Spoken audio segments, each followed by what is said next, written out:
Ang huling pagkikita natin, Almaro, ay sa gitna ng ulan. Habang pilit mo kong tinataboy. Ngayong nagbalik ako, sisiguraduhin kong bawat patak ng ulan ay magsisilbing luha ng pagsisisi mo. 5 taon na nakalilipas, si Milagros ang definisyon ng isang martir na asawa. Tiniis niya ang lamig ng pakikitungo ng bilyonaryong si Almaro Fuentabella. Ang pang-aalipusta ng kanyang biyenan at ang pagtatraidor ng sarili niyang pamilya na ibinenta siya para sa negosyo. Ngunit ang pinakamasakit sa lahat, ang gabi kung kailan siya nanganak mag-isa, duguan at pilit na pinapapirma ng divorce papers habang binibenta sa kanya ang balitang pumanaw ng 2 ng kanyang 4 na sanggol. Sa sobrang pait, lumisan si Milagros. Bitbit ang 2 natirang anak, sina Migo at Mia, patungong Paris. Doon naging abo ang mahinang Milagros at sinilang ang isang fashion empress na kinatatakutan at tinitingala sa buong mundo. Ngunit ang pagbabalik niya sa Pilipinas ay hindi lamang para sa negosyo. Ito ay para sa paniningil. Sa kanyang pagbabalik, isang hindi inasahang revelasyon ang yayanig sa kanyang pagkatao.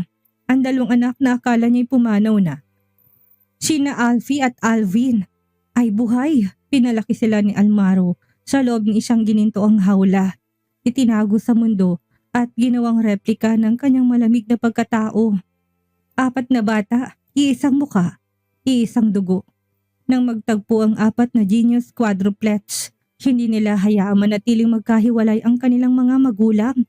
Gamit ang kanilang pambihirang talino, maglalatag sila ng mga bitag para paglapitin ang mailap nilang ama at ang matigas na puso ng kanilang ina. Ngunit sa likod ng lahat, may isang madilim na sikreto. Sinong totoong nagnakaw sa mga bata? At sapat na bang pag-ibig ni Almaro para burahin ang 5 taong puot ni Milagros? Sa pagitan ng corporate war, marangyang buhay ng mga bilyonaryo at ang pagmamahal ng 4 na munting henyo, matatagpuan kaya ni Milagros at Almaro ang daan pabalik sa isa't isa o tuluyan na silang mawawasak ng mga lihim ng nakaraan. Ang simoy ng hangin sa Manila ay hindi nagbago. Mainit, malagkit at puno ng alaala ng kahapong pilit na binaon ni Milagros. Ngunit sa kanyang pagbaba mula sa pribadong jet ng M Luxury, hindi na siyang mahinang babaeng lumisan na basang-basa ng ulan at luha. Suot ang isang terno ng mapusyaw na asul na power suit na yakap ang kanyang perpektong hubog ng katawan at ang itim na stilettos na tumutunog. Sa bawat takbang sa semento, mukha siyang isang reynang handang sakupin ang teritoryong minsan siyang itinaboy. Sa kanyang magkabilang gilid ay 2 batang anghel na tila hinulog mula sa langit. "Mommy, why is everyone looking at us?" tanong ni Migo, ang batang lalaki na may suot na maliit na tuxedo at salamin. Sa edad na 4, ang kanyang IQ ay panghenyo at ang kanyang mga mata ay kasing talim ng sa kanyang ama. "Because your mommy is a queen, Migo, and you are my little princess." Nakangiting sagot ni Milagros, bagamat ang kanyang puso'y tila isang tambol na mabilis ang pagtibok. 5 taon. 5 taon niyang pinagandaan ng sandaling ito. Naalala pa niyang huling gabi sa mansyon ng mga Fuentabella. Ang bawat salita ni Almaro ay parang mga balisong na sumasaksak sa kanyang pagkatao. "Wala kang halaga sa akin, Milagros. Ang kasal na ito'y isang pagkakamali. Umalis ka bago ko pa makalimutang babae ka." Ang mga salitang yun ang naging kalyo sa kanyang puso. Ang lalaking pinagalayan niya ng dangal at pag-ibig ang siya ring bumasag sa kanya ng pino.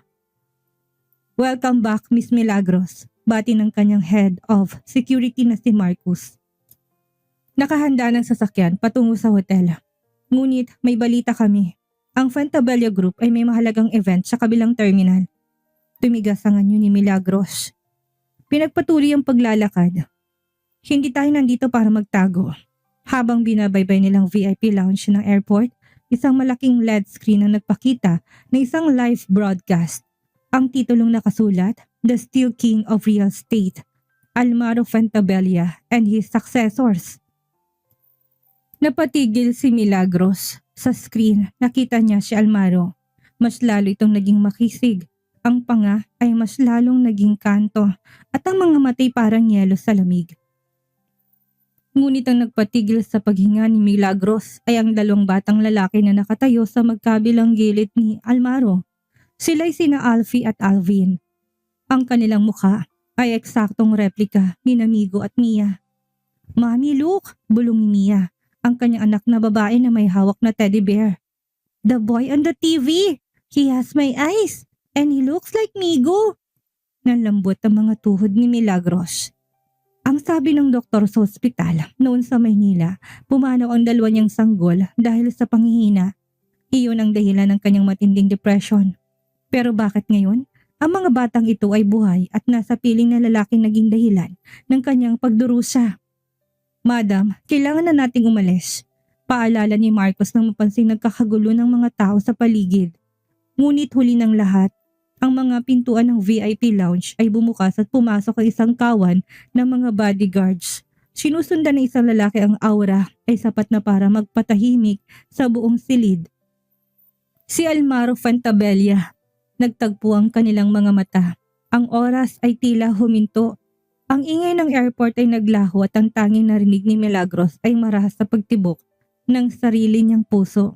Ang malamig at walang pusong si Almaro ay napatitig sa kanya. Ang kanyang mga matay na laki sa gulat at hindi makapaniwala. "Milagros?" Ang boses ni Almaro ay gumaralgal. Isang emosyong hindi akalain ni Milagros na maririnig niya dito.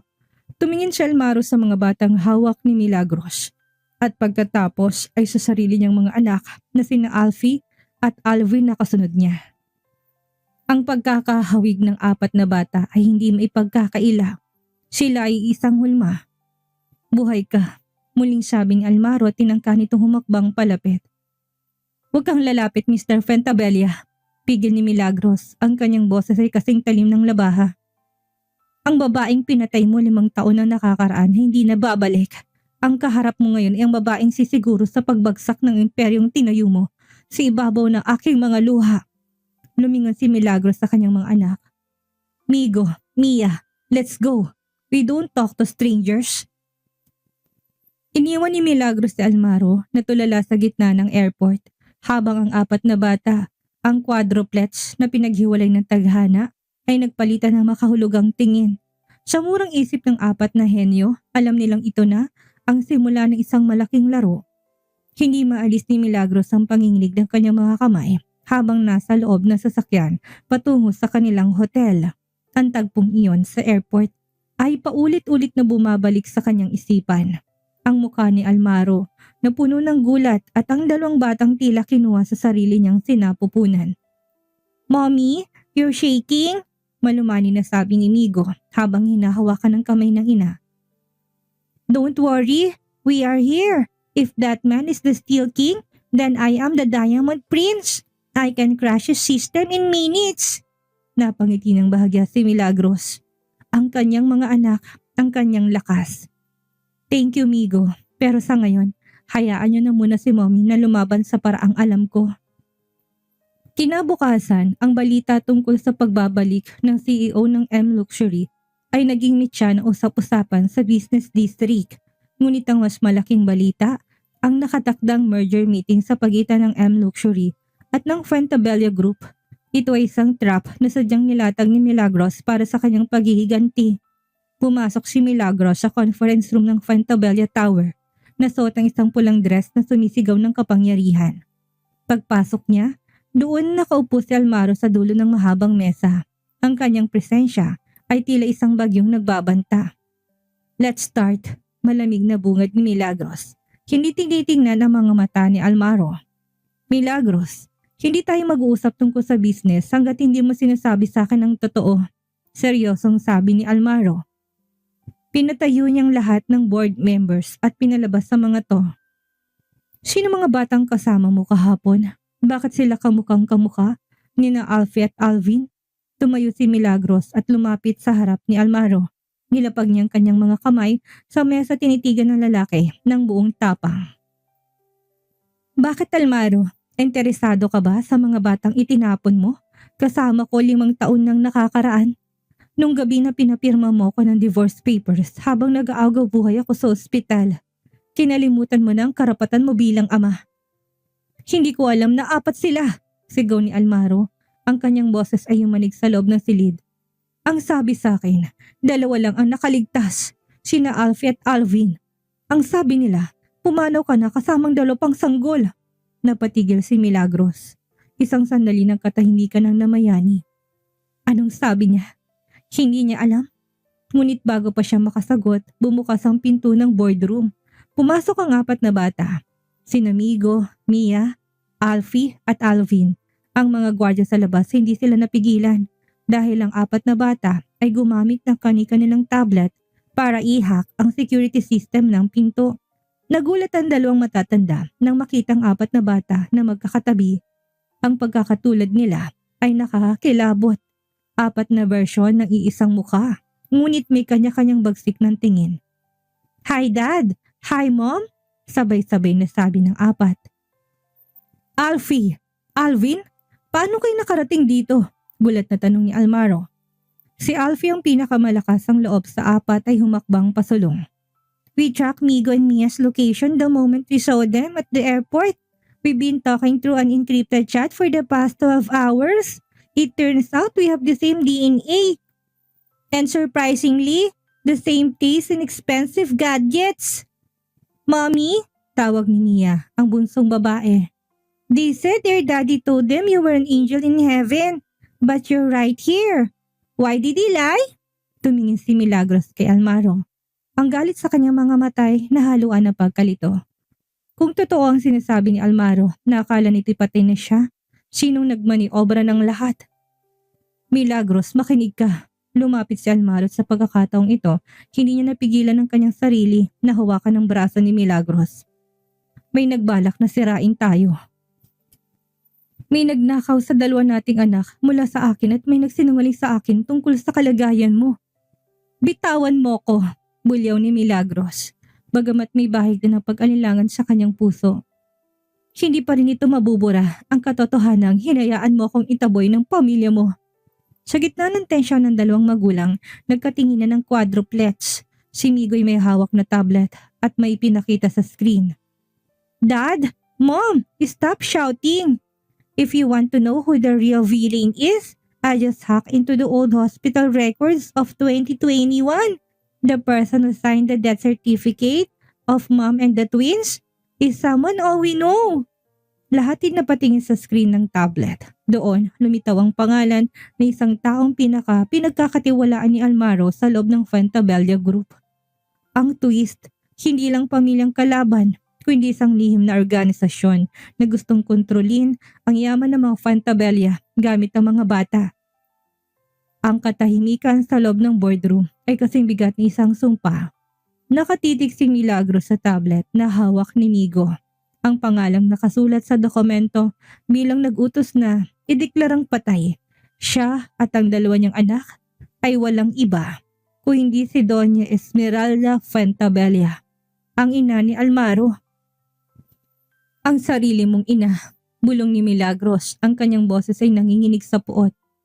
Siyang pumatay sa akin 5 taon na nakakalipas. Siyang nagnakaw sa 2 kong anak. Napahawak si Almaro sa kanyang sentido. Ang kanyang panga ay tumigas at ang mga ugat sa kanyang leeg ay lumitaw. I thought she was protecting the family legacy. Hindi ko akalaing aabot siya sa ganitong kasuklam-suklam na paraan. Legacy? Tumawa ng mapait si Milagros. Ang legacy mo'y binuo sa kasinungalingan, Almaro. At ngayon gusto mong maniwala ko na biktima ka rin. Hindi ko hayaang mahawakan mo muli ang mga anak ko. Hahawakan na sana ni Milagros ang kamay ni Migo at Mia para umalis, ngunit biglang nagring ang lahat ng cellphone sa loob ng silid. Isang sabay-sabay na alerto. Dad, look at the monitors! Sigaw ni Alfie, ang pinaka-tech savvy sa 4. Sa mga security monitors ng building, nakikitang ilang itim na van na mabilis na pumarada sa harap ng Fantabella Tower. Mga lalaki nakasuot ng tactical gear at armado ng barilang mabilis na bumaba. They're not the police! Mabilis na pagsusuri ni Migo habang tinitignan ng kanyang tablet. Based on their movement patterns and the lack of official insignia, these are mercenaries. Someone wants the quadruplets, Dad. and they want them now. Security! Lock down the building! Bulyaw ni Almaro sa kanyang intercom. Lumingon siya kay Milagros nang inibakas ang takot sa mga mata para sa kanyang mga anak. Milagros, listen to me. Kung gusto mong magiganti sa akin, gawin mo mamaya. Pero sa ngayon, kailangan nating iligtas ang mga bata. My mother's greed has attracted people more dangerous than her. Bakit ko kayo pakikinggan? Tanong ni Milagros bagamat mahigpit ang hawak niya sa kanyang mga anak. Because I am the only one who can get you out of here alive. Seryosong sagot ni Almaro. At dahil ang 4 na batang ito, sila ang buhay ko. Sa kabila ng galit, nakita ni Milagros ang katapatan sa mga mata ni Almaro. Wala silang pagpipilian.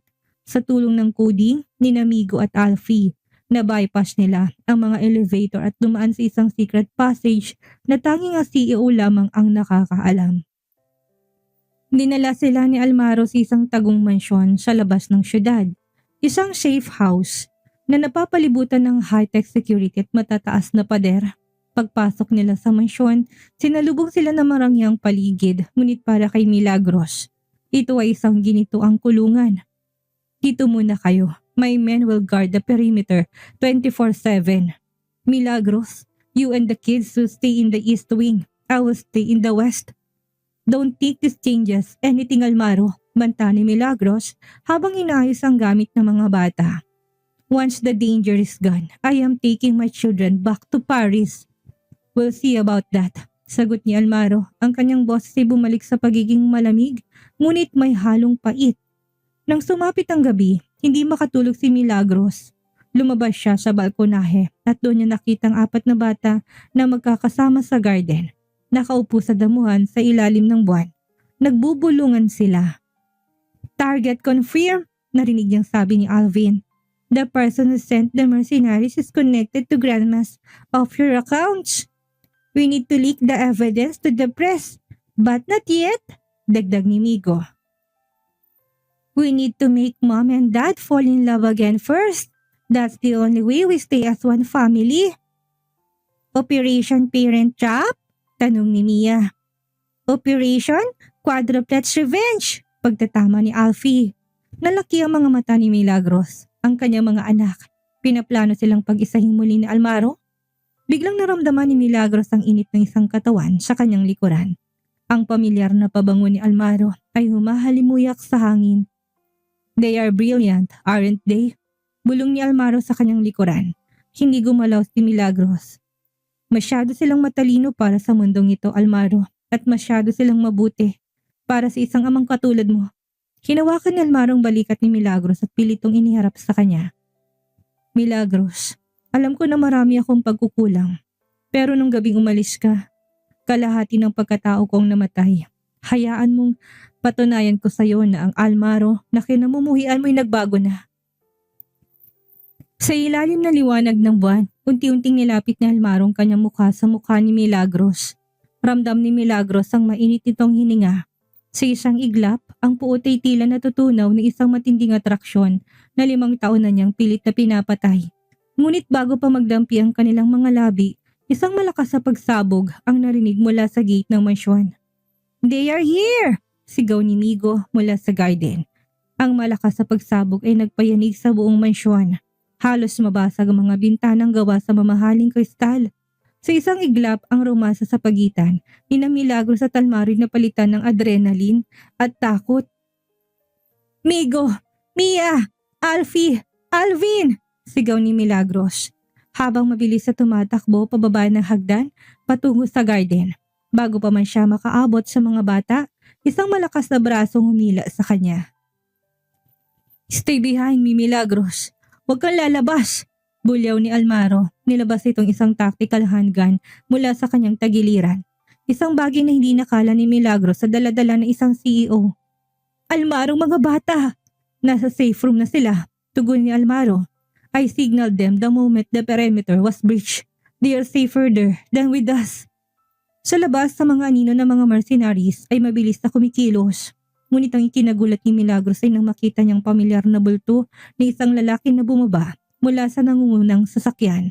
Ang lalaking akala niya ay kaisa-isang kakampi niya sa pamilyang De La Vega. Ang kanyang kuya, Si Renzo. Kuya? Halos pabulong na sabi ni Milagros. Bakit siya narito? Bakit siya may kasamang mga armado? Dahil ang kapatid mo ang nagbenta sa atin, Milagros. Malamig na sabi ni Almaro habang nakamasid sa security monitor.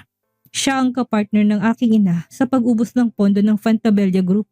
At ngayon, kailangan niyang mga bata para magkaroon ng leverage sa inheritance. Hindi totoo yan. Mahal ako ni Kuya. Look at him, Milagros. Does he look like someone who's here for a family reunion? Sa labas sumigaw si Renzo. Almaro! Ilabas mong kapatid ko at ang mga bata. Alam kong nandiyan sila. Huwag mong hintayin na sunugin ko ang mansyong ito. Biglang nag-vibrate ang tablet na naiwan ni Nico sa sofa. Isang video ka lang pumasok.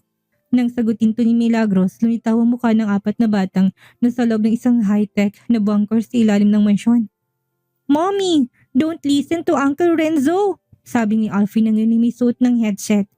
We just tracked his bank accounts. He's bankrupt. He gambled away the De La Vega Empire in Macau. And now, he's desperate. And mommy, singit ni Migo.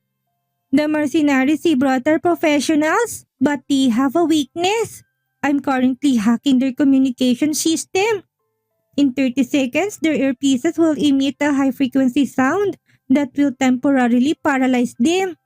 Dad, you have 10 seconds to move after the sound starts. Nagkatingin na sina Milagros at Almaro. Sa kabila ng panganib, hindi nila mapigilang mamangha sa talino ng kanilang mga anak. Handa ka na ba, Milagros? Tanong ni Almaro. Inabutan niya si Milagros na isang malit na dagger na nakatago sa kanyang bota. 5 years ago, I failed to protect you. Today, even if I die, no one touches you or our kids. Huwag kang magsalita ng ganyan, Almaro, sabi ni Milagros. Ang kanyang galit ay pansamantalang natabunan ng pag-alala. Kailangan ka pa ng mga bata. Biglang isang matinis sa tunog ang umalingaw-ngaw sa buong paligid. Kahit sina Milagros ay napapikit sa sakit ng tenga. Ngunit sa labas sa mga mercenaries ay nagsipagbagsakan. Sapo ang kanilang mga ulo sa tindi ng frequency. Now! Sigaw ni Almaro. Lumabas si Almaro na parang isang leon na nakawala sa hawla. Bawat putok ng kanyang baril ay may katumbas at umpak na target. Tinatamaan ng mga armas ng mga kalaban para ma-disarm ang mga ito. Hindi siya pumapatay, ngunit bawat kilos niya ay puno ng bagsik. Samantalang hinarap ni Milagros si Renzo na kasalukuyang nagpapanik sa gitna ng kaguluhan. Kuya, bakit? Sigaw ni Milagros habang papalapit. Milagros, kailangan kong pera. Pinabayaan ako ni Papa. Ikaw lang ang may access sa trust fund ng mga bata. Galit na sagot ni Renzo habang naglalabas sa sariling baril. Ibigay mo sa akin ng mga bata o sabay-sabay tayong mamamatay dito. Itututok na sana ni Renzo ang baril kay Milagros nang biglang isang malit na drone ang bumulusok mula sa langit at tumama sa kamay nito. Target neutralized! Dinig nilang boses ni Alvin mula sa speaker ng drone. Napasigaw sa sakit si Renzo habang nalaglag ang baril nito. Agad siyang sinunggaban ni Almaro at pinusasan gamit ang isang cable tie. Tapos ng laro, Renzo. Sabi ni Almaro, hingal na hingal ngunit ang mga mata ay nag-aapoy. Walang sino man ang mananakit sa pamilya ko. Nang humupang gulot dumating na mga tauhan ni Almaro para linisin ang paligid, lumabas ang 4 na bata mula sa safe room.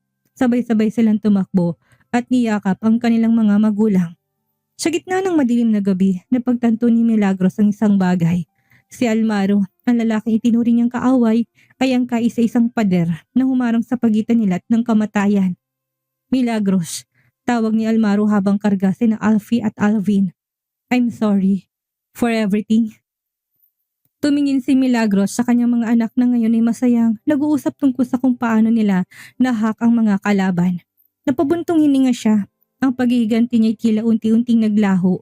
Pinalitan na isang malaking misyon, ang protektahan ng kanilang pamilya laban sa sarili nilang mga kadugo.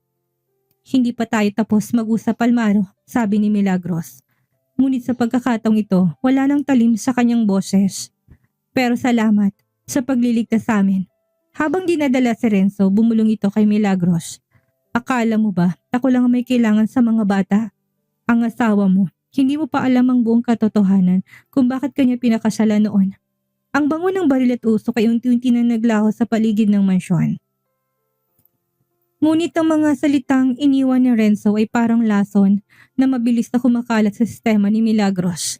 Habang pinapanood niya ang kanyang mga anak na ligtas na nag-usap sa sala, hindi niya maalis ang tingin kay Almaro na abala sa pakipag-usap sa mga otoridad. Milagros, kailangan mo magpahinga, malumanay na sabi ni Almaro habang papalapit sa kanya. Tinangka nitong hawakan ng kanyang balikat, ngunit mabilis na umiwas si Milagros. Anong ibig sabihin ni Kuya, ha Almaro? Tanong ni Milagros. Ang boses niya ay gumaralgal sa tindi ng emosyon. Sabi niya, hindi ko pa alam ang totoong dahilan kung bakit mo ko pinakasalan noon. May kinalaman ba ito sa pamilya ko? O sa pera? Tumigil si Almaro, ang kanyang mga mata na kanina ay puno ng tapang habang nakikipaglaban ay biglang napalitan ng pait at pagsisisi. Hindi dito ang tamang lugar para pag-usapan yan, Milagros. Ang mahalaga ligtas kayo. Hindi, Almaro. Pagod na ako sa mga hindi dito at mamaya na. Sigaw ni Milagros dahilan para mapatingin ang apat na bata mula sa malayo. 5 taon na akong nabuhay sa kasinungalingan. Akala ko patay ng mga anak ko. Akala ko tinaboy mo ko dahil wala akong kwenta. Sabihin mo sa akin ang totoo. Huminga ng malalim si Almaro. Tumingin siya sa paligid at siniguradong walang nakikinig bago siya nagsalita ng mahina. Pinakasalan kita dahil yun ang tanging paraan para hindi makuha ng pamilya mong huling shares ng Fontabella Group na nakapangalan sa lolo mo. Ang kasal natin, ito sa business move to protect my empire from your father and brother. Parang gumuhong mundo ni Milagros. Ang akala niyang arranged marriage na nauwi sa pag-ibig ay isa lamang palang strategic defense. So, ginamit mo lang ako? Bulong ni Milagros. Ginamit mong nararamdaman ko para protektahan ng pera mo? Nung una, oo.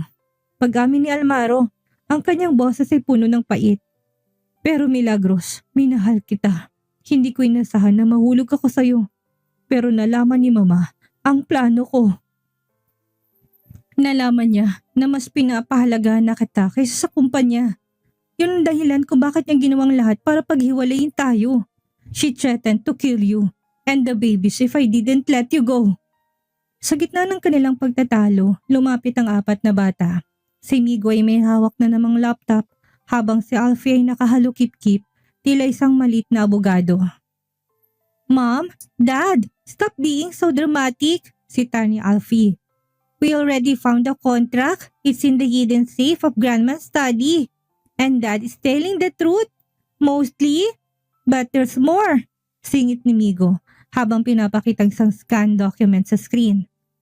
The contract also states that the moment a male heir is born, 50% of the Fontabella wealth goes directly to the children, not to the parents. That is why Uncle Renzo and Grandma were so desperate. They didn't want the 4 of us to exist at the same time. Napatulala sina Milagros at Almaro. Ang kanilang mga anak ay mas marami pang alam kaysa sa kanila. Ang quadruplets ay hindi lang palabunga ng kanilang pag-ibig, kundi sila rin ang buhay na susi sa isang malaking kayamanan na gustong kamkami ng mga gahama nilang kamag-anak. So what the plan, geniuses? Tanong ni Almaro sa kanyang mga anak, tila tinatanggap ng talino ng mga ito. Simple, sagot ni Alvin.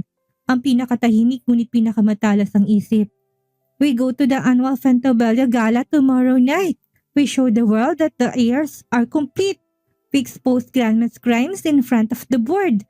And we make sure Mom gets the seat she deserves as the CEO's wife. Or better yet, as the co-owner. Tumingin si Milagros kay Almaro. Nakikita niyang determinasyon sa mga mata ng kanyang mga anak. Ayaw man niyang makasama muli ang lalaki ng gamit sa kanya noon.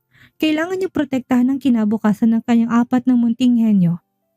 Gagawin ko to para sa mga bata, sabi ni Milagros kay Almaro. Pero wag mo isipin na napatawad na kita. I'll take that for now, sagot ni Almaro, may bahid ng pag-asa sa kanyang mga mata. Dahil sisiguraduhin kong pagkatapos ng gabing yun, hindi ka na muling luluha. Milagros. Habang naghahanda sila para sa gala, nakatanggap si Milagros sa isang hindi kilalang tawag. Ang boses sa kabilang linya ang kanyang ina na matagal niya nang akalang patay na. Milagros, Huwag kang pupunta sa gala. It's a trap set by someone even more powerful than Esmeralda. Ang Manila Hotel ay tila isang palasyo sa gabi ng taunang Fantabella Gala. Nakikislapan ng mga chandelier at ang bawat panauhin ay suot ang kanilang pinakamahal na hiyas at designer gowns. Ngunit sa likod ng marangyang tugtugin ng orkestra, may isang tensyong nagbabanta. Sa loob ng isang pribadong suite, tinitingnan ni Milagros ang kanyang sarili sa salamin. Suot niya isang midnight black na gown na gawa sa mamahaling lace at silk, isang design mula sa sarili niyang koleksyon. Ang kanyang buhok ay maayos na nakapusod. Nilalantad ang kanyang mahabang leeg na pinalamutian ng mga diamante. You look breathtaking, Milagros. Bulong ni Almaro mula sa kanyang likuran. Nakasuot to ni isang pasadyang tuxedo na lalong nagpadagdag sa kanyang aura bilang isang makapangyarihang bilyonaryo. Gawin na natin to, Almaro. Para sa mga bata, malamig na tugon ni Milagros. Hindi pa rin mawala sa kanyang isip ang tawag ng kanyang ina. Trap? Sino pang mas makapangyarihan kay Esmeralda? Samantalang ang apat na bata ay nakahilera sa harap nila. Sina Migo, Alfie at Alvin ay suot na magkakaparehong miniature tuxedos habang si Mia ay parang isang munting prinsesa sa kanyang puting gown. Are we ready, Team Quad? Tanong ni Migo habang tinitignan ang kanyang smartwatch na konektado sa security system ng ballroom. Ready, Big Brother? Sagot ni na Alfie at Alvin. I have the flash drive with Grandma's recordings. Bulong ni Mia habang hinaplos ang kanyang maliit na purse. Bumukas ang malaking pinto ng ballroom. Tumigil ang musika. Ang lahat ng mata ay lumingon sa hagdanan. Ang bulungan ay tila isang mabilis na apoy na kumalat sa buong silid.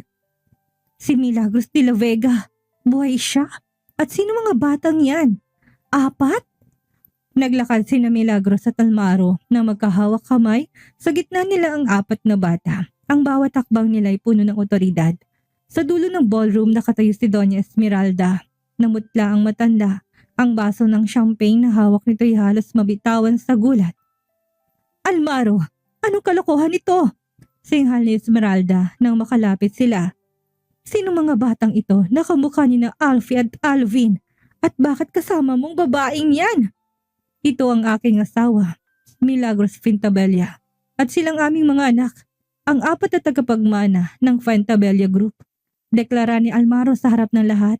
Ang kanyang boses ay umalingaw-ngaw gamit ang sound system na palihim na nahak ni Migo. Hindi totoo yan, 2 lang ang anak mo, sigaw ni Esmeralda, pilit na pinapanatili ang kanyang poise. Ngunit bago pa siya makapagsalitang muli, ang malaking projector screen sa gitna ng ballroom ay bumukas. Hindi ang video ng kumpanyang lumabas, kundi ang record ng isang usapan 5 taon na nakakalipas. Siguraduhin mong ideklarang patay ang 2 sa mga bata at ang nanay nila. Ibigay mong 2 lalaki kay Almaro at sabihin yun lang ang nakaligtas. Hindi kailangan ng pamilyang ito ng mahinang dugo.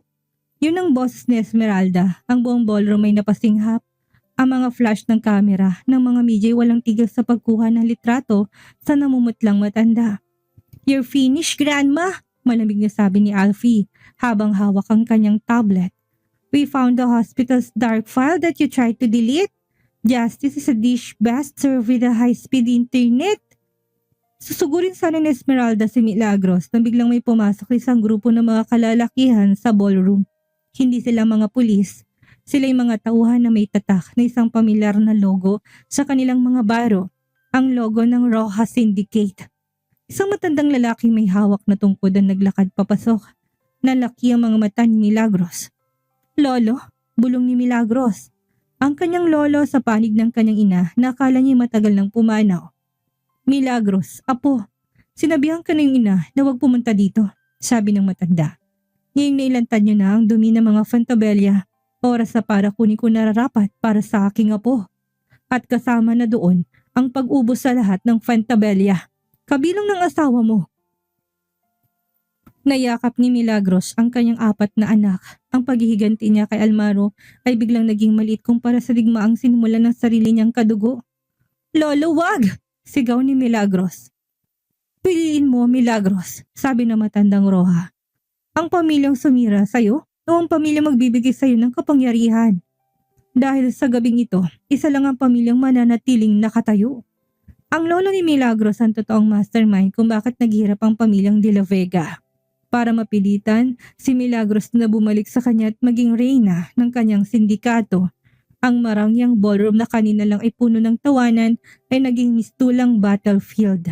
Ang mga elite na lipunan ay nagkakagulo, nag-uunahang makalabas habang ang mga tauhan ni Don Saturnino Roja. Ang lolo ni Milagros ay nakapaligid sa gitna. "Lolo, itigil niyo na to!" sigaw ni Milagros habang pilit na tinatagong 4 na bata sa kanyang likuran. "Akala ko ba'y patay na kayo? Akala ko ba'y tinalikuran niyo ng madilim na mundo ng mga Roja?"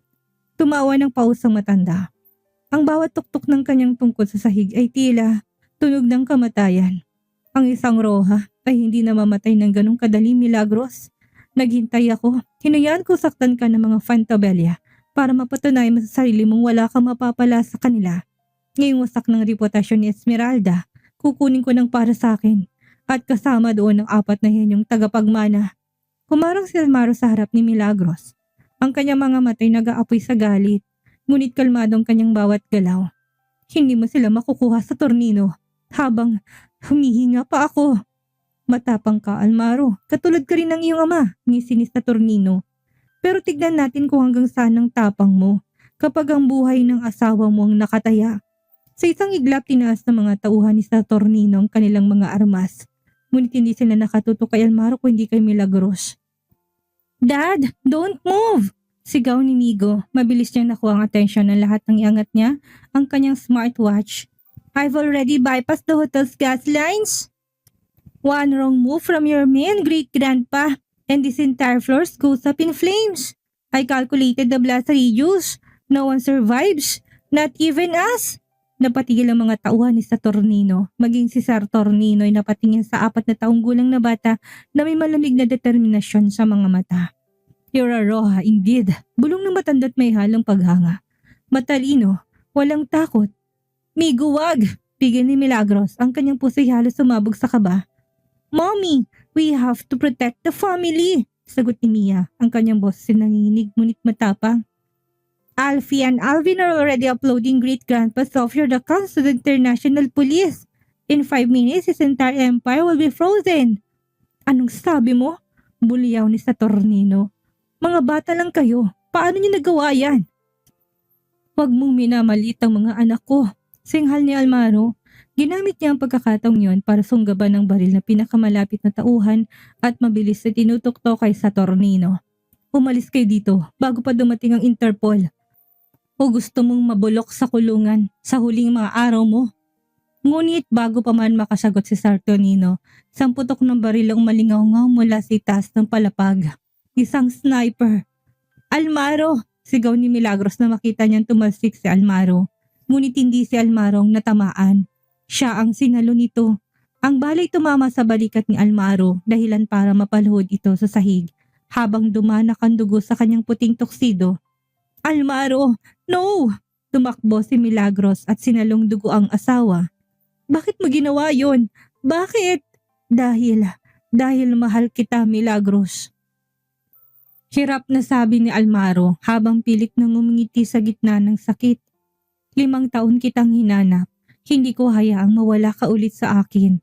Nagsimulang magkagulong muli. Ang mga sirena ng pulis ay naririnig na sa labas. Nagpanik ang mga tauhan ni Saturnino at pilit na itinakas ang matanda. Sa gitna ng kaguluhan, ang quadruplets ay mabilis na lumapit sa kanilang mga magulang. "Dad, stay with us!" sigaw ni Alvin habang ginagamit ang kanyang malit na korbata para pigilan ang pag-agos ng dugo sa balikat ng ama. "Migo, call the ambulance now!" bulyaw ni Milagros habang ang kanyang mga luha ay pumapatak sa mukha ni Almaro. Sa sandaling yon, naglaho ang lahat ng puot. Naglaho ang galit para sa nakaraan. Ang tanging mahalaga ay ang lalaki nag-alay ng buhay para sa kanya. "Milagros," bulong ni Almaro habang unti-unting pumipikit ang kanyang mga mata. "Patawarin mo ko. Please stay. Dito lang ako, Almaro. Hindi ako aalis. Hindi na kami aalis," hagulhol ni Milagros. Habang hinihintay ang tulong, ang 4 na batay nagkatinginan. Ang kanilang plano na pag-isahin ng mga magulang ay nagtagumpay, ngunit sa isang madugong paraan na hindi nila inaasahan. Ang amoy na antiseptic at ang nakakarinding tunog ng heart monitor ang tanging namayanig sa VIP ICU ng St. Luke's Medical Center. Nakaupo si Milagros sa tabi ng kama ni Almaro, mahigpit na hawak ang malamig na kamay ng asawa. Ang kanyang puting gown ay puno pa rin ng tuyong dugo. Ang dugong iniaalay ni Almaro para sa kanya. "Please Almaro, huwag mo kaming iwan. Ngayon pa lang tayo nabubuo," bulong ni Milagros. Ang kanyang boses ay basag na sa kakaiyak. Sa labas ng salamin na pinto, nakadikit ang apat na maliliit na muka, ang quadruplets. Si Migo hindi bitaw ang kanyang laptop, pilit na tinitingnan ang vitals ng kanyang ama sa system ng ospital. Si Mia ay tahimik na umiiyak habang yakap ang kanyang teddy bear. Samantalang sina Alfie at Alvin ay nakabantay sa pintuang tilang mga munting sundalo. "Mommy!" tawag ni Migo sa pamagitang intercom. "The doctor said the bullet missed his heart by only 2 inches. But he lost too much blood. He needs to wake up in the next 6 hours or his body might shut down." Tumingin si Milagros sa kanyang panganay. "He will wake up, Migo. Your dad is a fighter."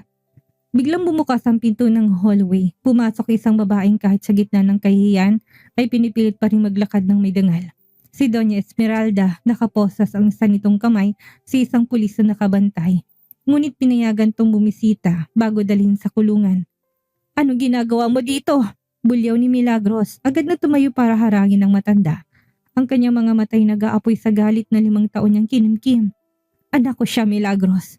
Malamig na sagot ni Esmeralda, bagamat baka sa kanyang mukha ang takot na makitang kalagayan ni Almaro. "I never intended for him to get hurt. Ang target ng sniper ay ikaw. Ikaw ang sumira sa pamilyang ito." "Ako?" Isang mapaitatawang kumawala sa mga labi ni Milagros. "Ikaw ang nagnakaw sa mga anak ko. Ikaw ang nagsabing patay na ako. Ikaw ang pumatay sa kaligayahan ng sarili mong anak dahil sa pesteng yaman na yan. Look at him, Esmeralda. Nag-aagaw buhay siya dahil sa kasakiman mo." "Wala kang alam," sigaw ni Esmeralda. "Ginawa ko yun dahil ang pamilya niyo, ang mga Roja, ang pumatay sa asawa ko. Ang tatay ni Almaro. I was protecting him from your bloodline." Napatigil si Milagros. Isang madilim na nakaraan ang muling nabuksan. Ngunit bago pa makasagot si Milagros, isang mahinang umulang narinig mula sa kama. "Milagros." Agad na lumapit si Milagros kay Almaro. Dahan-dahang dinilat ni Almaro ang kanyang mga mata. Labis na nanghina, ngunit nakatuon ang paningin sa asawa. "Almaro, I'm here. Nandito ako." Hikbi ni Milagros, tumingin sa Almaro sa kanyang ina na nasa dulo ng silid. "Ma, enough. Stop the hate. I love Milagros.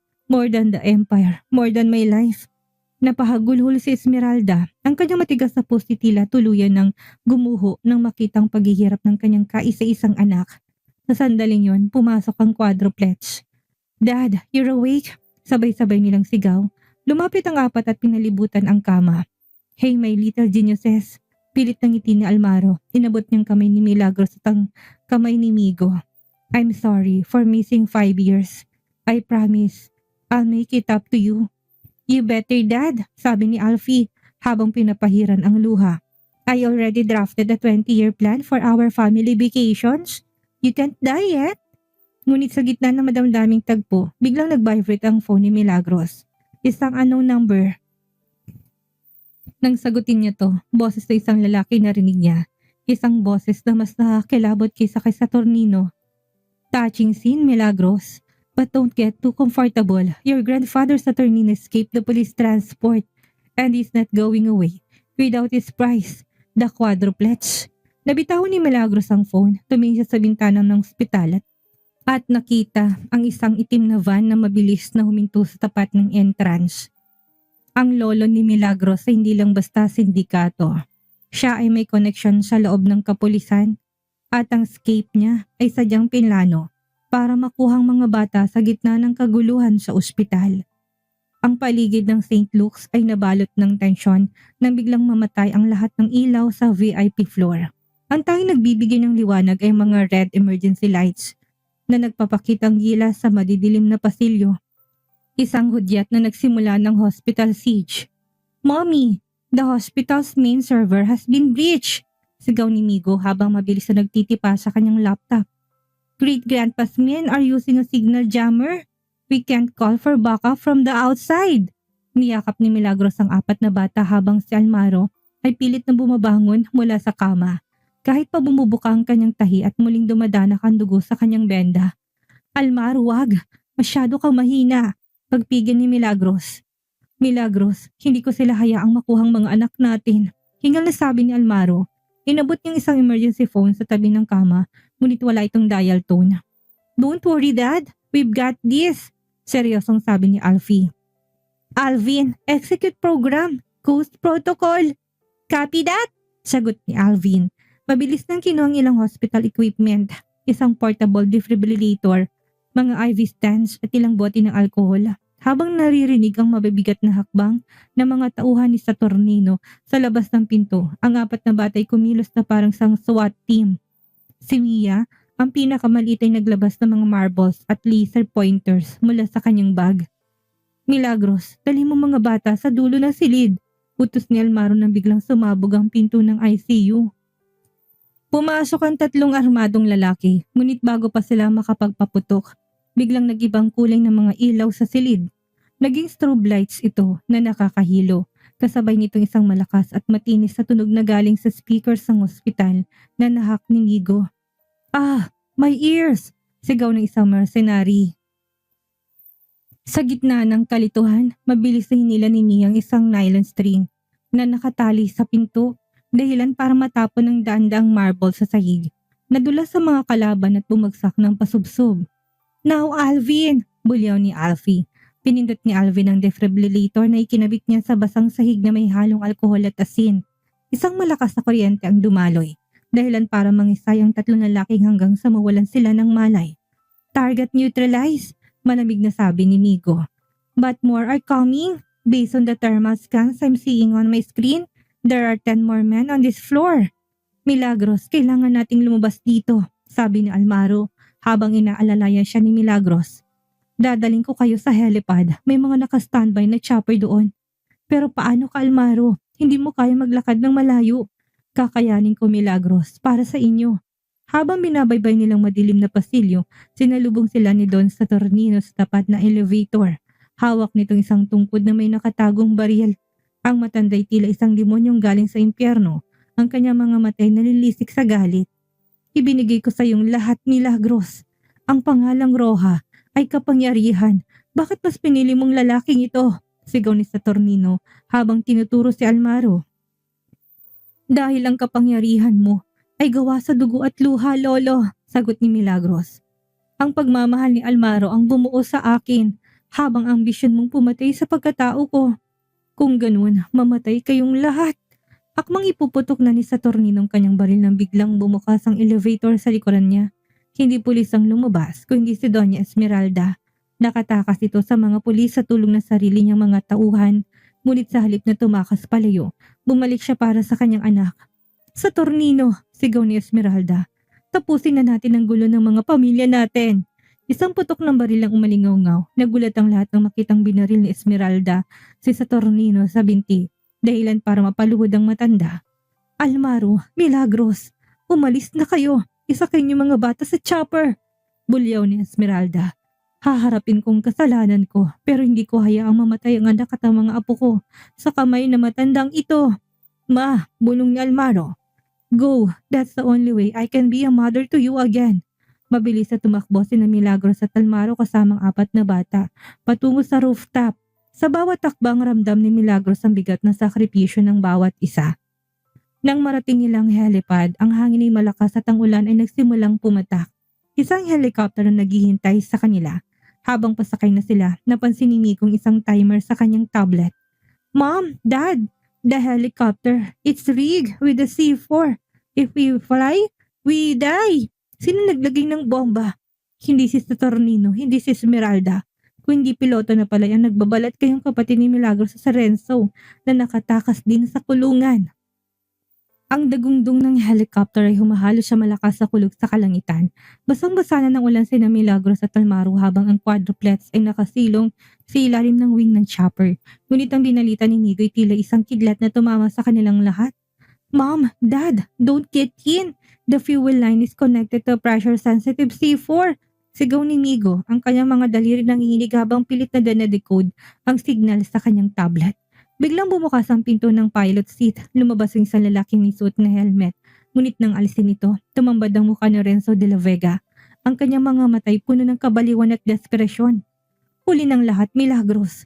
Kung hindi mapapasakin ang yaman ng mga Fantabella at Roja, walang makakakuha nito. Halinghing ni Renzo habang may hawak na remote detonator. Isang pindot ko lang, sasabog tayong lahat dito sa rooftop. Kuya, itigil mo na to, sigaw ni Milagros, habang pilit na tinatayong nanghihinang si Almaro. Pamilya tayo, bakit mo to ginagawa sa sarili mong mga pamangkin? Pamilya? Simula nang ipakasal ako ni Papa sa isang matandang babae para lang isalba ang kumpanya.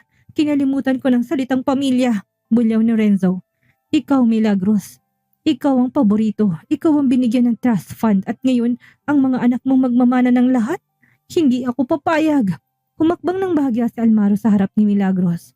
Kahit pang kanyang benda ay punong-puno ng sariwang dugo. Renzo, pakawalan mo ng mga bata. Ako ang harapin mo. Ako ang may hawak ng shares na gusto mo. Huwag kang magmalinis, Almaro. Alam nating pareho na mas hayop ka pa sa akin noon. Habang nagtatalong mga matatanda, ang quadruplets ay palihim nag-usap sa pamagitan ng kanilang mga wristcoms. Alfie, can you jam the detonator's frequency? Bulong ni Migo.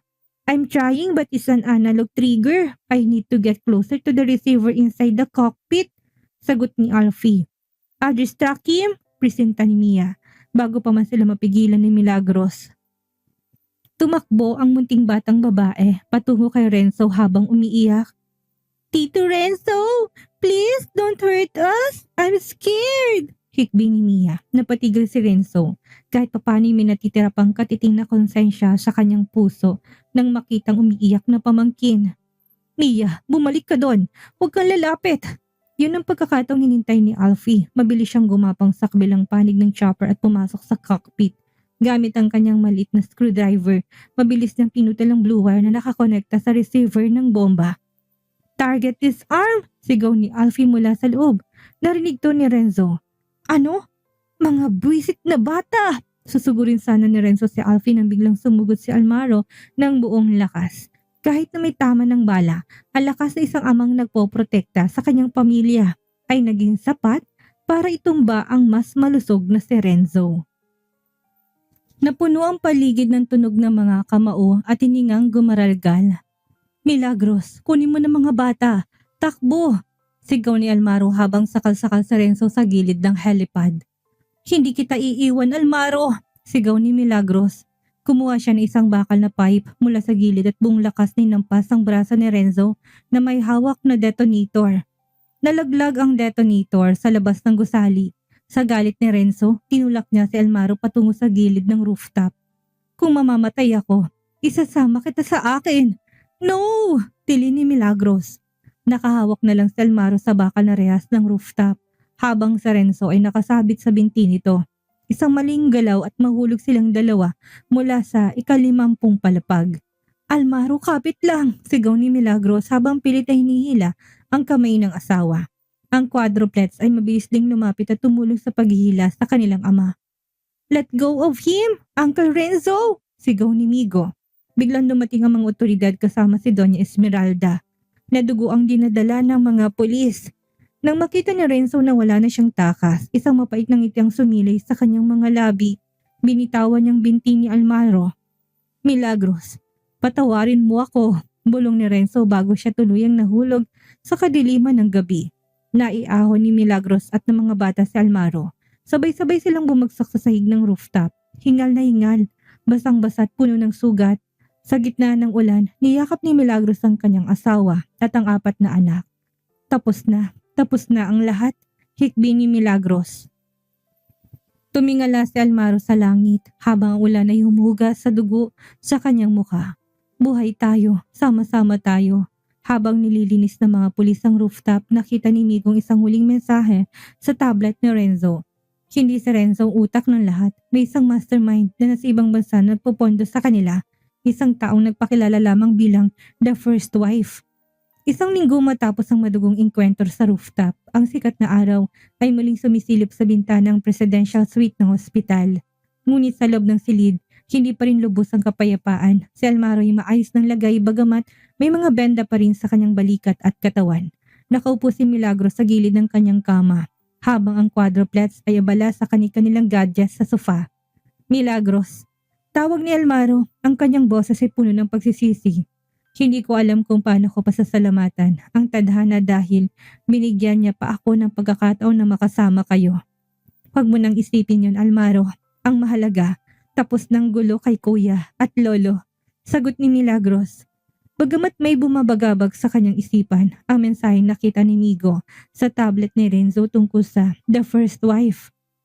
Biglang bumukas ang pinto, pumasok ang abogado ng pamilyang Fantabella, si Attorney Sebastian, na may dalang isang itim na envelope. Ang kanyang mukha ay seryoso at bakas ang kaba. Mr. Fantabella, may dumating na sulat mula sa Switzerland. Ito ay may kinalaman sa prenuptial agreement na nilagdaan ng iyong ama bago siya pumanaw, pahayag ng abogado. Napatigil ang lahat, maging ang quadruplets ay tinigil ang kanilang ginagawa. Anong prenuptial agreement? Ang alam ko, si mama lang ang naging asawa ni papa. Kunot nung sabi ni Almaro. Binuksan ni Attorney Sebastian ang envelope at nilabas ang isang dokumento. Hindi po, sir. Bago po na pinakasalan ng inyong ama si Doña Esmeralda, meron na siyang pinakasalan sa ibang bansa. Si Rosalie Roja Fantabella, ang kapatid ng iyong lolo sa Tornino. Nalaki ang mga mata ni Milagros. Kapatid ni lolo, ibig sabihin, ang unang asawa ng tatay ni Almaro ay isang Roja? At hindi lang yan, dagdag ni Attorney Sebastian. Ayon sa dokumento, si Rosalie ang tunay na nagmamay-ari ng 60% ng lupain kung saan nakatayo ang Fantabella Towers. At ang mas ikagugulat niyo, buhay pa siya. Siya ang mastermind na nagpondo kay Renzo para sirain kayo. Biglang tumunog ang intercom ng ospital. Isang boses ng babae, matanda na ngunit puno ng otoridad ang narinig sa buong suite. Almaro, Milagros, lumabas kayo sa balkonahe. Sabay-sabay silang tumingin sa labas. Sa tapat ng ospital, nakaparadang isang marangyang puting Rolls Royce.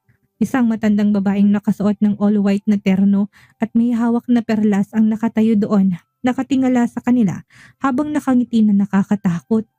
Siya ba yun? Bulong ni Milagros habang hinigpitan ang hawak sa kamay ni Almaro. Migo, Alfie, Alvin, Mia, manatili kayo dito sa loob, utos ni Almaro, ngunit ang quadruplets ay hindi nakinig. Mabilis na lumapit si Migo sa kanyang laptop at nagsimulang mag-code. Mom, Dad, wait! Sigaw ni Migo. I just hacked the GPS of that car. It's not just a car. It's a mobile server. She's trying to delete all the digital assets of Fantabella Group right now. She wants to bankrupt us in 10 minutes. Not on my watch, sabi ni Alfie habang mabilis na nagtitipa sa kanyang tablet. Alvin, help me with the firewall bypass. Mia, distract the guards outside our door. Sa gitna ng tensyon na pagtanto ni Milagros ng labanang ito ay hindi na lang tungkol sa kanila ni Almaro. Ito ay tungkol sa proteksyon ng kinabukasan ng kanilang mga anak. Lumabas si Milagros sa balkon at tinarap ang matandang babae sa ibaba. Rosalie, tapos na ang laban. Sumuko na mga kasabwat mo. Bakit hindi mo na lang kami iwan sa katahimikan? Katahimikan? Sigaw ni Rosalie mula sa ibaba. Gamit ang isang megaphone. Kinuha ng pamilya mong lahat sa akin, Milagros. Pinatay ng lolo mong pag-ibig namin ng tatay ni Almaro para lang sa lupa. Ngayon kukunin ko lahat ng sa inyo, pati ng mga batang yan. Biglang nag-vibrate ang tablet ni Migo. Gotcha! Transfer complete! Sigaw ng bata. Isang malakas na alarm ang tumunog mula sa sasakyan ni Rosalie. Ang lahat ng kanyang screen sa loob ng sasakyan ay nag-error at lumabas ang mukha ng 4 na bata na tumatawa. Sorry, great auntie, sabi ni Alvin sa speaker. We just donated all your offshore funds to various orphanage and charities around the world. We're officially broke. Namutla si Rosalie. Sa isang saglit, ang kanyang kapangyarihan ay naglaho dahil sa 4 na munting henyo. Dumating ang mga pulis at kagad siyang pinalibutan. Nang makaalis ang mga otoridad, bumalik si Milagros sa loob ng silid. Nakita niya nakangiti si Almaro habang yakap ang 4 na bata. Ang lahat ng lihim ay nailantad na. Wala ng anino, wala ng kasinungalingan. Tapos na ba talaga? Tanong ni Milagros habang lumuluha sa sobrang gaan ng loob. Tapos na, Milagros. Sagot ni Almaro, wala na silang magagawa. Tayo na ang nagmamayari ng ating tadhana. Lumapit si Almaro kay Milagros at dahan-dahan tong hinalikan siya noo. Milagros, paglabas natin dito. Gusto ko magpakasal muli sa'yo. Hindi dahil sa business, hindi dahil sa kontrata, kundi dahil ikaw ang buhay ko. Yes, Almaro, 1,000 beses yes. Sagot ni Milagros. Habang nagkakayakap ang pamilya, isang huling notification ang lumabas sa tablet ni Migo. Ang DNA test results na palihim niyang ginawa para sa kanilang anim. Ang resulta, may isa pa palang kapatid na nawawala. Isang fifth child ni tinago ni Rosalie sa Switzerland. Ang simoy ng hangin sa Tagaytay ay kasing lamig ng mga alaala na nakaraan. Ngunit ang init ng pagmamahal sa loob ng mansyon ng mga Fantabella ay sapat na upang tunawin ang anumang pait. Ito ang araw ng muling pag-iisang dibdib ni Milagros at Almaro. Isang kasal na hindi didikta ng kontrata, kundi ng tunay na pagsinta. Habang inaayos ni Milagros ang kanyang belo sa harap ng salamin, pumasok si Migo na may dalang tablet. Ang kanyang mukha ay seryoso, isang ekspresyong bihirang makita sa isang 5 taong gulang na bata. Mommy, the private jet from Switzerland just landed, bulong ni Migo. He's here, our fifth brother. Napatigil si Milagros. Ang revelasyong nakuha ni Migo sa database ni Rosalie ay nagpabago sa lahat. Hindi quadruplets, kundi quintuplets. Ang ikalimang anak, si Marco, ay tinago ni Rosalie sa isang tagong orphanage sa Alps upang gawing alas laban kay Almaro. Ngunit sa talino ng 4 na magkakapatid, natuntun nila ito at nailigtas sa tulong ng Interpol. Bumukas ang pinto at pumasok ang isang batang lalaki. Kamukhang kamukha ni Migo, Alfie at Alvin. Ngunit may mas malungkot na mga mata. Sa likod niya ay si Almaro na ngayon ay ganap ng nakarecover. Milagros, he's home, sabi ni Almaro. Ang boses ay nanginginig sa emosyon. Lumuhod si Milagros sa harap ni Marco. Hinawakan niya ang pisngi ng bata at doon ay bumuhos ang kanyang mga luha. Patawarin mo kami, anak. Hindi namin alam pero hindi ka na muling mawawala sa amin. Iyakap ni Marco ang kanyang ina at sa isang sandali, ang 4 na iba pang kapatid ni Migo, Mia, Alfie at Alvin ay lumapit at nakipag-group hug. Ang pamilyang pilit na pinagpira-pirasuhan ng kasakiman ay muling nabuo. Ang seremonya ng kasal ay ginanap sa isang garden na napalibutan ng mga puting rosas. Habang naglalakas si Milagros sa aisle, suot ang kanyang ethereal lace gown. Nakatingin sa kanya si Almaro na tila siyang pinakamahalagang hiya sa mundo. Sa gilid ng altar, nakatayo ang 5 bata, ang mga genius quintuplets na nagsilbing mga ring bearers at flower girl. Milagros, panimula ni Almaro sa kanyang vows. 5 taon kitang hinayaan na mag-isa. Hinayaan kong manalo ang galit at kasinungalingan. Pero ngayong binigay sa akin ng tadhana ng pagkakataong ito, pinapangako ko sa harap ng Diyos at ng ating 5 anak. Ikaw ang aking reyna, ang aking kakampi at ang tanging tibok ng aking puso hanggang sa aking huling hininga. Hindi mapigilan ni Milagros ang maiyak. Almaro, akala kong paghihiganti ang tanging magpapahilom sa sugat ko. Pero nagkamali ako. Ang pagpapatawad at ang makita ng ating mga anak na buo ang tunay na tagumpay. Mahal kita noon, ngayon at habang buhay. Matapos ang matamis na aidu at ang halik na nagpatunay ng kanilang sumpaan, isang malakas na palakpakan ang umalingaw-ngaw. Kahit na si Doña Esmeralda na ngayon ay nagsisilbi ng kanyang parusa sa loob ng isang maayos na pasilidad, ay nagpadala ng sulat ng pagsisisi at pagbati. Habang nagaganap ang reception, lumapit si Migo kay Almaro at Milagros. Mom, Dad, I have one more surprise. Remember the mastermind from Switzerland? Rosalie wasn't the top of the pyramid. Nalaki ang mga mata ni Milagros at Almaro. Sino pa, Migo? It was Grandpa Saturnino's twin brother, Don Baltazar, sagot ni Migo habang pinapakitang isang video file. But don't worry, I didn't just hack him. I bought his entire company using the interest from Mom's trust fund. Technically, Dad, you know work for us. Nagkatingin na sila Milagros at Almaro bago sabay na tumawa. Ang kanilang mga anak ay hindi lang basta henyo. Sila ng bagong mga pinuno ng industriya. I guess we're retired din. Biro ni Almaro habang niyakap si Milagros sa ilalim ng mga paputok sa kalangitan. Retire? No, Almaro. Ngayon pala magsisimula ang totoong buhay natin. Sagot ni Milagros. Sa gitna ng tawanan ng 5 magkakapatid at ang init ng yakap ng kanyang asawa, Alam ni Milagros na sa wakas nahanap niya ng kanyang happy ending. Ang dating api-apihang asawa isa na ngayong makapangyarihang ina-Atrina ng isang imperyong binuo ng pag-ibig at katapatan. Ang pangunahing aral ng kwentong ito ay ang kapangyarihan ng pagpapatawad at ang katatagan ng pamilya sa gitna ng mga pagsubok at kasinungalingan. Pinapakita nito na ang puot at pagnanais ng paghihiganti kahit gaano pa katindi ang sakit ng nakaraan ay hindi kailanman magbibigay ng tunay na katahimikan. Sa halip ang pagtanggap ng katotohanan at ang paghihilom ng mga sugat ang tunay na magpapalaya sa isang tao. Binigyang diin din siya nobela ng tunay na kayamanan ay hindi matatagpuan sa kapangyarihan o salapi, kundi sa pagkakabuklod ng magulang at mga anak na handang magsakripisyo para sa isa't isa. Sa huli, tinuturo ng kwento ng tadhana gaano man kapait ang simula ay laging may paraan upang pagtagpuin ang mga pusong sadyang nakalaan para sa isa't isa. Basta't may katapatan at tapang na harapin ang anumang hamon ng buhay. Dito na po nagtatapos ang ating kwento. Maraming salamat po sa inyong patuloy na pagsuporta. Sa ngalan ni Mr. LG, magkita-kita pa po tayo sa susunod pa nating mga istorya.